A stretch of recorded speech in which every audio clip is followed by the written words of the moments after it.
It's very important for us to select what type of teaching delivery you are going to focus. That's very, very important. Okay, some they use non-linear teaching approach. That means they try to use within 1 hour of teaching. They will start a session with some interactions, then they play some video as the students reflect on the video, then they use the PowerPoint slides, then probably they will use pictures. So non-linear presentation is basically where you have a mix of different style of content, not only on one way of presentation. And also we use a lot of discussions and breakout sessions.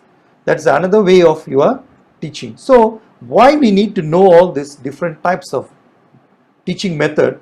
Based on that, you have to manage your resources. That's very important, right? Because for example, if you are doing a storytelling, your resources can be something like where you put in a digital content where the students watch the video related to the storytelling, then probably it helps them to generate some questions at the end of the time. And gamification, as I told you, simulations and pool survey quizzes. So try to choose what type of class or maybe your pedagogical approach you are going to use in your learning.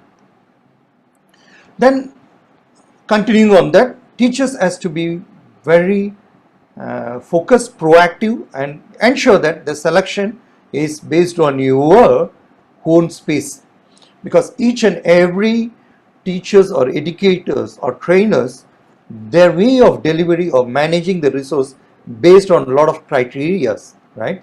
So the number one, consider your expected students' learning outcome and standard described in a curriculum framework, because each and every organization or institutions or universities, they have their own program learning outcomes.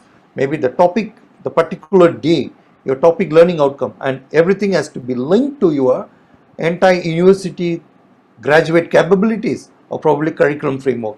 So it's very important for you to consider that first when you are going to do your managing of resources. Number two, consider the particular need of your students. That's very, very important. That means know what your students need basically, and do not expose students to highly offensive or obscene materials or theme. That's very important, right? And ensure that teaching and learning resources are suitable for according to your age group.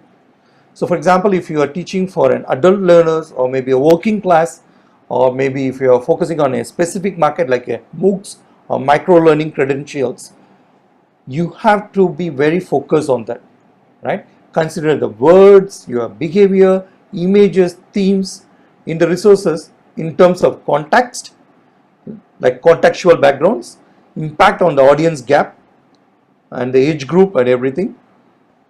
Understand the literacy level in terms of their learning styles or maybe the digital literacy. It's very important. And intention of the author, that means your students, and the general character of the material. So I think it's very important for us to understand your learners first. And number two, I can say know your institutional framework. Based on that, you manage everything.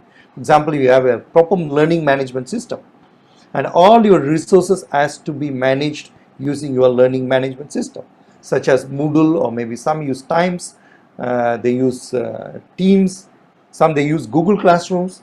So it's very important for you to organize